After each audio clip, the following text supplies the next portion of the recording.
This is our final capstone, capstone 4. We're doing PCOS in the reproductive system and endocrine control.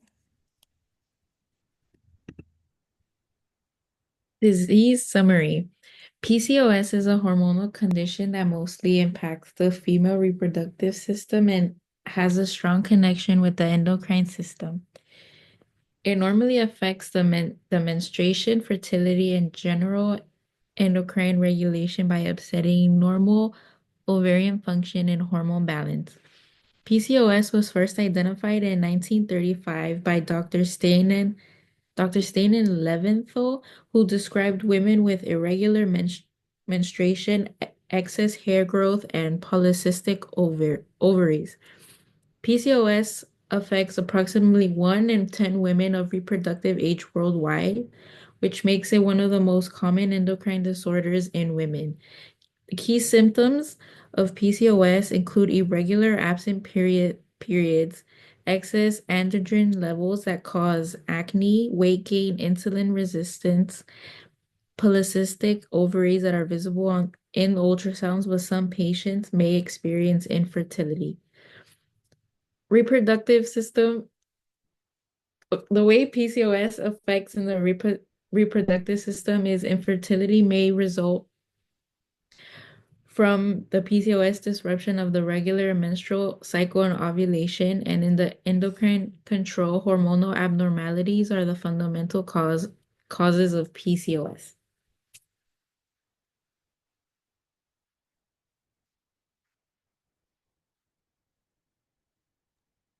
Risk factors. Some risk factors for PCOS include genetics, having a family history that includes having a mom or sister with PCOS can significantly raise your chances of developing PCOS. PCOS typically runs in the family, which shows a genetic component. Another risk factor includes insulin resistance. This is a risk factor of PCOS, but also a symptom. Insulin resistance leads to high insulin levels. This can stimulate an excess production of androgen. This can increase your risk of developing PCOS. Obesity is also a risk factor. Not all individuals who have PCOS are overweight, but around half of the individuals are. Having an excess amount of weight can contribute to insulin resistance and a hormone imbalance, as well as an increase in androgen levels and even menstrual irregularities. Inflammation is a risk factor because having chronic low-grade inflammation is common within individuals with PCOS. Inflammation will typically stimulate the ovaries to produce more androgens, leading to symptoms of PCOS. Some lifestyle risk factors include having a poor diet, specifically eating foods high in sugar and processed foods. Also, not getting enough sleep at night and having high stress levels can impact insulin sensitivity and hormonal regulations. Individuals who go through puberty early and or are having irregular periods can be at a higher risk of developing PCOS. Your ethnicity can also play a role in your chances of developing it. South Asians, Middle Easterns, and Hispanics are at a higher risk of not only having PCOS but also experiencing more severe symptoms. Some endocrine control related risk factors that typically contribute to the development of PCOS or worsen symptoms include insulin resistance. This is considered one of the most important endocrine risk factors in PCOS. This can lead to hyperinsulinemia, which is high insulin levels. High insulin will trigger the ovaries into producing an excess amount of androgen, more commonly known as testosterone. This will disrupt ovulation and menstrual cycles. Hyperinsulinemia is another risk factor. High insulin levels will lower the sex hormone binding globulin, which is known as SHBG. This leads to an increase in active androgens. High insulin levels will also increase the effect of LH on theca cells in the ovaries, which will boost androgen production even more. Another risk factor is elevated LH levels. Having an increased LH to FSH ratio, typically a 2-to-1 ratio, is a common risk for PCOS. Having this imbalance will disrupt follicle development and ovulation. Elevated LH levels will also work with insulin to drive androgen excess. A decrease in FSH levels will lead to fewer stimulations of ovarian follicles, which leads to anovulation and menstrual irregularities. Obesity and adipose tissue dysfunction. Adipose tissue will secrete adipokines and inflammatory cytokines, and this leads to worse insulin resistance.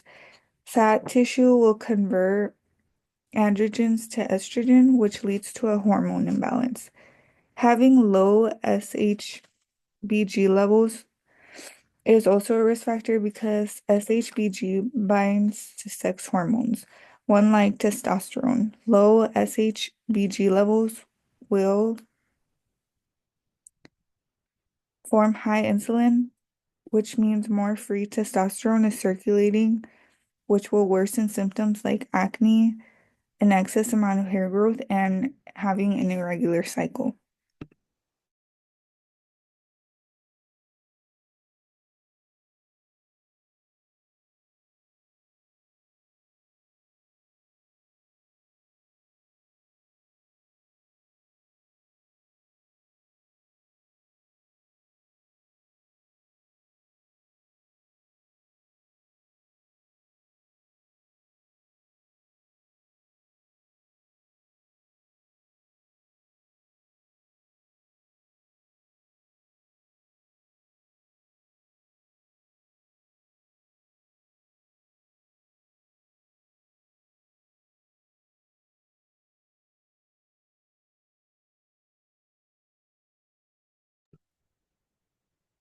When it comes to preventions,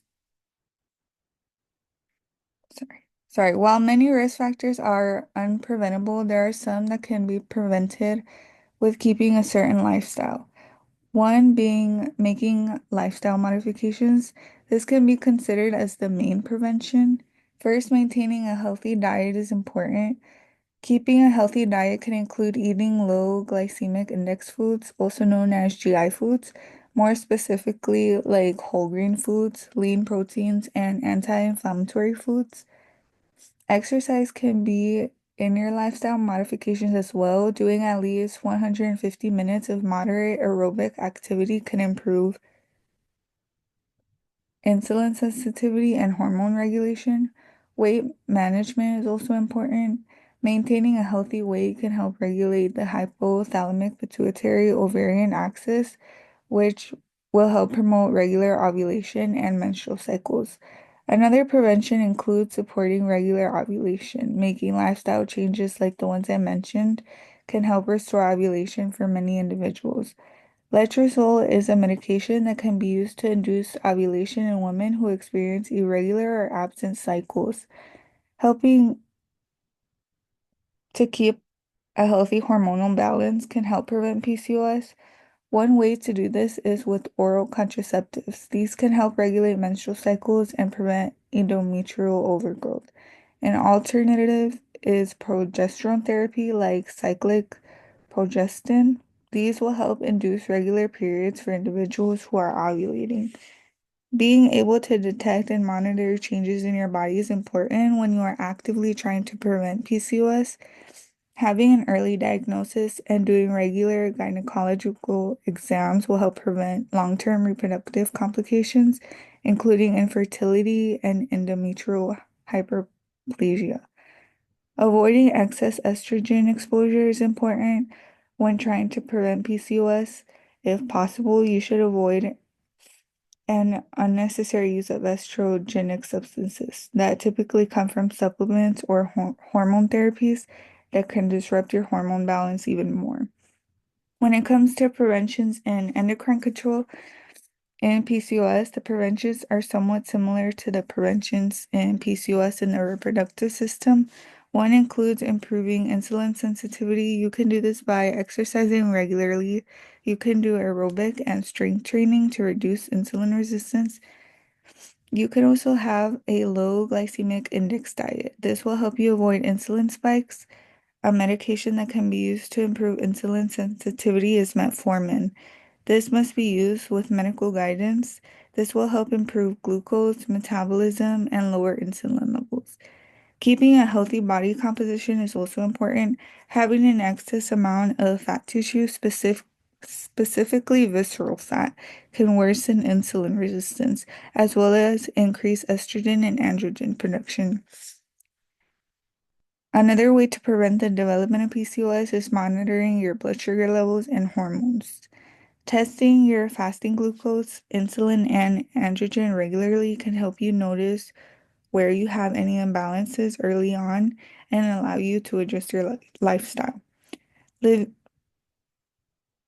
Living an anti-inflammatory lifestyle can be helpful because chronic inflammation will contribute to endocrine disruption. Eating anti-inflammatory foods like berries, leafy greens, and vitamin omega-3 and reducing your stress levels can help support hormone imbalance. Managing your stress and sleeping patterns can help because poor sleep and high stress levels raise cortisol levels, which worsen insulin resistance and hormone balances. In this slide, the images show just like what kind of aerobic exercises you can do, like riding a bike, swimming, walking, and how strength training 2 times a week can be helpful. And this chart shows the regular A1C levels. This is like the diabetic side, pre-diabetes, and the regular in range. It also shows the estimated average glucose.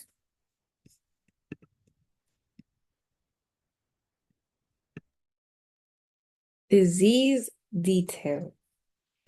So, a couple of symptoms for PCOS would be irregular periods or the inability to be able to conceive, light, heavy, prolonged bleeding. This means when you do get your period, it could last too long or be super heavy or unusually light.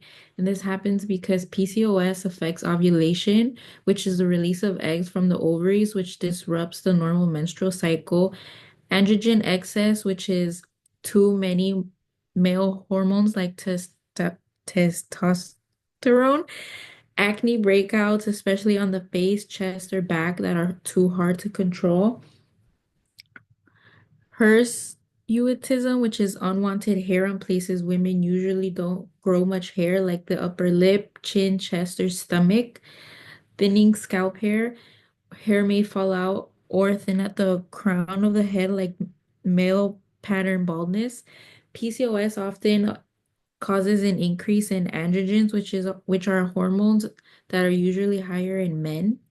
Metabolic symptoms, weight gain, obesity, insulin resistance, type 2 diabetes.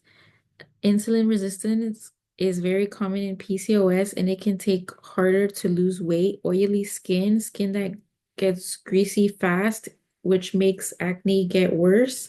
Fatigue, constant tiredness, even if you are sleeping enough. Mood swings or depression, hormonal changes in PCOS often relate struggles that are can affect mental health. These can be side effects of the hormonal imbalance or how PCOS affects self-esteem and energy. Diagnosis, there is no there is no certain exam that doctors can do to determine PCOS, but there is what they call the Rotterdam criteria, and you have to at least fit two or three of the following, which is ovulation that is irregular, non-existent, elevated levels of androgen, or ultrasound findings of polycystic ovaries. Ovulation that is irregular or non-existent, that means that your periods are missing, they're super irregular, or you don't ovulate every month. This is called oligoovulation, few periods, or anovulation, no periods. Elevated levels of androgen means clinical signs you have visible symptoms like acne, excess facial body hair, or thinning hair on the scalp. Blood results, which means your blood lab work shows higher than normal levels of male hormones like testosterone or DHES. Ultrasound findings, a pelvic ultrasound that shows 12 or more small follicles, fluid-filled sacs in each ovary or ovaries that are larger than normal, and these follicles are eggs that didn't fully mature or release, but also common tests that doctors use would be the pelvic ultrasound, which is to look at your ovaries and count follicles, blood tests to check your hormone levels and rule out other causes, androgens to see if you have high male hormones, LH and FSH hormones to help see if ovulating is happening, insulin and glucose to check for insulin resistance or risk of diabetes, thyroid and prolactin to rule out other hormonal problems.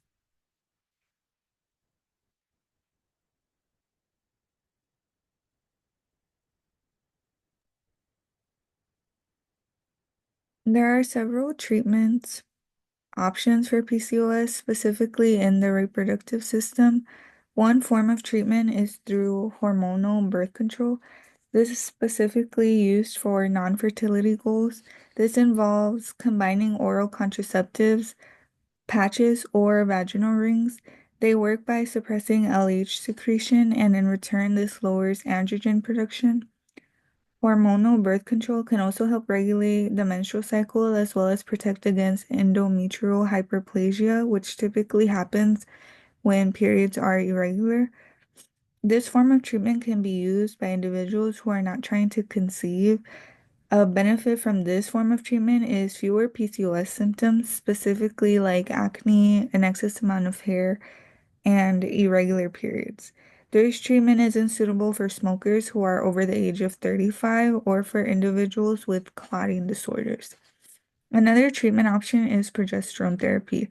This can be through oral progesterone pills like medroxyprogesterone or through vaginal suppositories. These will mimic natural progesterone after ovulation to induce a withdrawal bleed. People with infrequent or absent who are not on hormonal birth control can use this form of treatment. A benefit from this treatment is a reduced risk of endometrial cancer from unopposed estrogen. This treatment is usually taken from 10 to 14 days and taken every 1 to 2 months. Ovulation induction is also another form of treatment. This treatment is used for fertility. One medication is letrozole. This is typically the first option for ovulation induction. It helps lower estrogen temporarily and trigger FSH release, which stimulates ovulation. Letrozole actually has a higher ovulation and pregnancy rate in comparison to clomiphene in PCOS. As mentioned, clomiphene is another option. This is typically more known as Clomid. This medication helps block estrogen receptors in the hypothalamus, which helps increase FSH and LH levels, which stimulate ovulation. A downside to this medication is that it can thin your uterine lining when used repeatedly. This medication will be less effective with individuals with a high BMI or individuals with insulin resistance. Another form of progesterone therapy is gonadotropins. The injection of FSH and LH will directly stimulate the ovaries. This form of treatment does require close monitoring, specifically with ultrasounds and monitoring hormone levels. This treatment will put you at a higher risk of actually having twins or multiples, and also put you at risk of ovarian hyperstimulation syndrome, known as OHSS. Lifestyle changes can also be a form of treatment, like the ones mentioned in the prevention and risk factor slides. The overall goal with the lifestyle changes is to improve insulin sensitivity and restore ovulation naturally. To sum up, you can lose like 5 to 10% of your body weight, which can restore ovulation and regulate your cycle, and exercise for at least 150 minutes a week to improve insulin sensitivity and reduce inflammation. This treatment option is best for newly diagnosed individuals or individuals with mild symptoms of PCOS. Ovarian drilling is another treatment option. This is more so surgical. The procedure is a laparoscopic surgery that will destroy small portions of ovarian tissue. This will help lower testosterone production and reduce ovarian resistance to LH, will help restore natural ovulation. This treatment option is looked at typically when letrozole or clomiphene fail. So some risk factors of this procedure are developing adhesions or a decrease in ovarian reserve with overtreatment. This image shows what this treatment option is like. They do it with an electrical scalpel, and they do look at it through an ultrasound just to make sure that they're hitting where they need to. The last treatment listed for the reproductive system and PCOS is in vitro fertilization, known as IVF. This treatment works by hormonal stimulation. You have an egg retrieval, then it's taken to fertilization in a lab, and then the embryo transfer. This again is used when other treatments have failed or when an individual has severe ovulatory dysfunction or other fertility issues. IVF has a high success rate, but it can be expensive and does require close medical monitoring. Some treatments for PCOS that target endocrine control that focus on insulin resistance, high androgen, and hormone regulations are through metformin. This insulin sensitizing medication, it will help reduce insulin resistance and lower circulating and selling levels. It will also indirectly reduce ovarian androgen production. Individuals with PCOS can use this form of treatment as well as individuals with insulin resistance or prediabetes. The benefit of this medication is that it can restore ovulation, support weight loss, and improve metabolic markers. However, a common side effect of this medication is nausea and diarrhea. Inositol supplements are another form of treatment. They act as insulin in theater and improve insulin signaling. They can also help regulate FSH and LH balance, which again improves ovulation. This form of treatment can be used for individuals who prefer a more natural method or for individuals who are experiencing side effects from metformin. Some benefits of this treatment is that it will improve menstrual regularity and reduce androgen levels. It is typically used for fertility support. Oral contraceptives are another form of treatment. They help suppress LH secretion, which in return reduces ovarian androgen production. Oral contraceptives will also increase sex hormone binding globulin known as SHBG. This binds and reduces free testosterone. This form of treatment is used for individuals who are not trying to conceive. It will help reduce acne and excess hair growth. When using this treatment, there is an increased risk of clotting for some individuals. Anti-androgens are also another form of treatment, for example, spironolactone. It works by blocking androgen receptors, specifically in the hair follicles and skin. It's used for acne and excess amount of hair growth, sometimes even hair thinning. This has to be used with a contraceptive because of the risk of birth defects. Lifestyle changes can also be used as a form of treatment, specifically in the endocrine system. It can help stabilize blood sugar and insulin levels when you are keeping a low glycemic diet. The regular exercise can improve insulin sensitivity and help regulate your hormone levels. Weight loss can reduce estrogen, insulin, and androgen levels. It can also restore ovulation and improve long-term endocrine health. One of the last resort treatments are GLP-1 receptor agonists, for example, like Ozempic and Wegovy injections. These will help improve glucose regulations and promote weight loss. They will also indirectly lower insulin and androgen levels. This is typically used with obesity or for those who have severe insulin resistance. Again, this is not a first choice for treatment. It's usually used more for severe cases. The Wegovy strengths are 0.25 milligrams, zero point 0.5, a 1 milligram, 1.7 milligram, and a 2.4 milligram.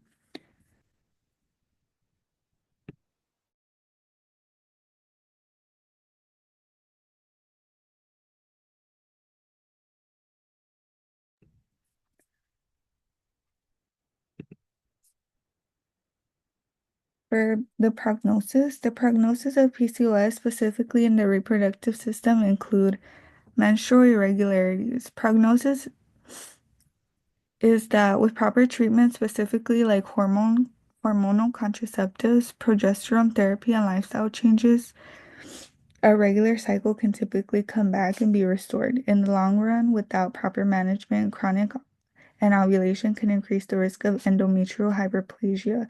It can even increase the risk of endometrial cancer because of estrogen exposure. Ovulation and fertility. The prognosis is that many women with PCOS can actually conceive successfully with ovulation. Inducing medications, for example, like letrozole and clomiphene meds, like I mentioned earlier, weight loss or insulin sensitizing treatments can help with restoring natural ovulation.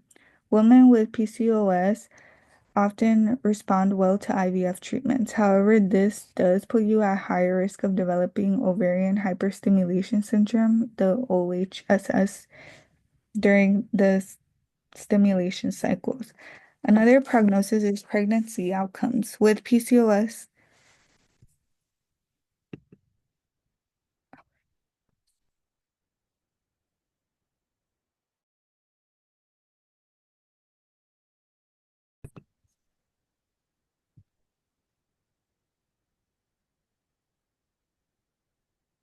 ovulation and fertility. The prognosis is that many women with PCOS can actually conceive successfully with ovulation inducing medications, for example, like letrozole. Oh, I already read this. Another prognosis is pregnancy outcomes. With PCOS, even after your conception, you can experience gestational diabetes, preeclampsia, and a miscarriage. Prognosis improves with preconception, weight management, blood sugar control, and continuing with prenatal care. I also wanted to include long-term reproductive health. With treatments, most reproductive complications can be managed or even prevented. Without treatment, the risk of infertility, irregular bleeding, and endometrial disease rises. In the reproductive system, most individuals respond well to hormonal therapy and ovulation induction. Prognosis is favorable with care. For in the endocrine system, prognosis in individuals with PCOS focusing on insulin resistance, hormone levels, and insulin resistance prognosis can improve with weight loss, regular exercise, and a low glycemic diet, as well as with medications like metformin. If the insulin resistance isn't managed, it can become worse or over time and increase your risk of developing type 2 diabetes or hormonal imbalance. Prognosis from PCOS can include elevated insulin levels, which increase androgen production as well as disrupt LH FSH ratios. With treatments like oral contraceptives, inositol, and metformin, hormone levels of an individual with PCOS can regulate. Going on with untreated hormonal imbalances can cause persistent anovulation, acne, and excessive amount of hair growth. The risk of type 2 diabetes and metabolic syndrome. The prognosis is that up to 50% of women with PCOS can develop type 2 diabetes or prediabetes by the age of 40. If they go on without treatment, finding treatments early on that work for you can significantly reduce long-term risks that come with PCOS. Cardiovascular health has an increased risk of hypertension, dyslipidemia, and heart disease because of the chronic inflammation and metabolic dysfunction. Prognosis can be improved with early lifestyle changes like insulin control and regularly monitoring lipids and blood pressure. Weight and inflammation, when it comes to weight gain, specifically visceral fat, it can worsen endocrine systems. Prognosis improves when inflammatory markers decrease because of a change in diet and a reduction in stress level.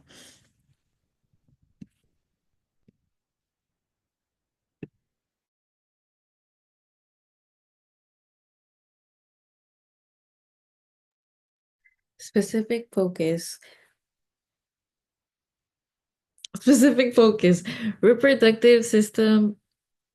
By interfering with ovulation and conception, PCOS has a direct impact on the female reproductive system, the endocrine system. Because PCOS involves hormone imbalance, it is essential in the endocrine system disorder.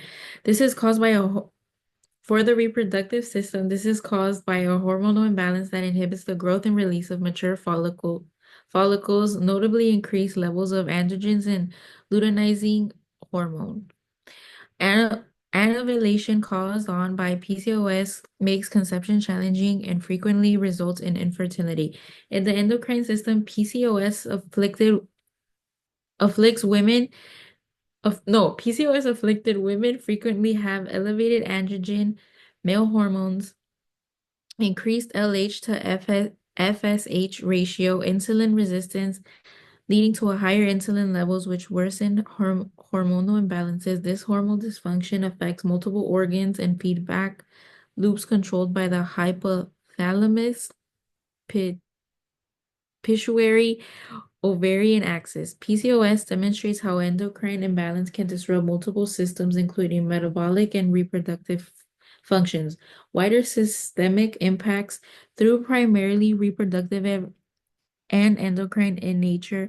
PCOS also affects metabolic health due to the insulin resistance and increased risk of type 2 diabetes, cardiovascular health due to obesity and dyslipidemia, mental health due to stress, depression, and body image struggles. These show how one endocrine disorder can affect multiple organ systems. PCOS is a multi-system disorder. Understanding its root and hormone imbalance help explain its ranging symptoms.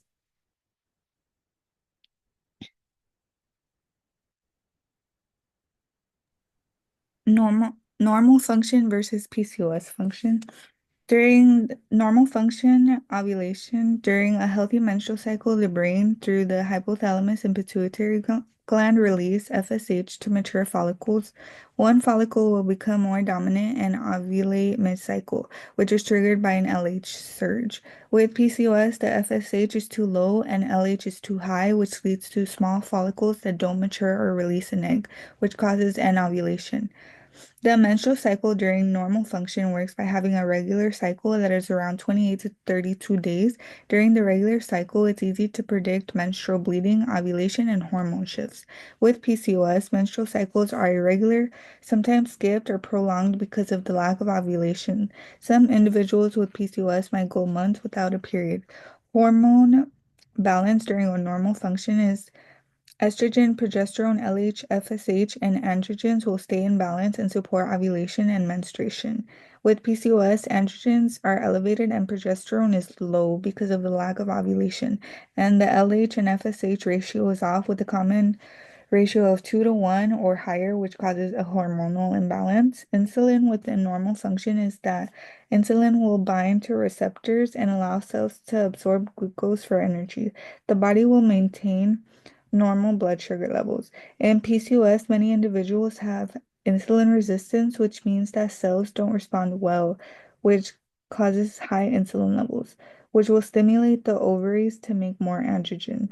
Follicle development in normal function is when one follicle becomes dominant each month and releases an egg during the ovulation phase, which can be fertilized. In PCOS, multiple follicles will start to grow, but none of them will mature fully. The immature follicles will stay as cysts that disrupt ovulation.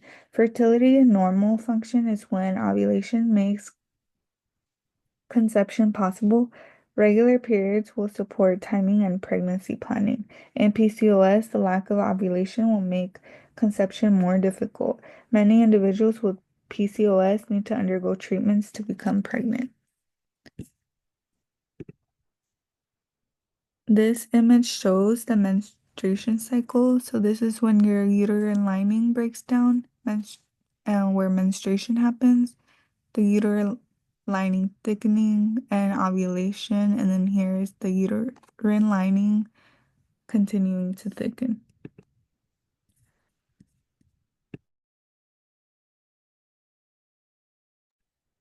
Additional connections.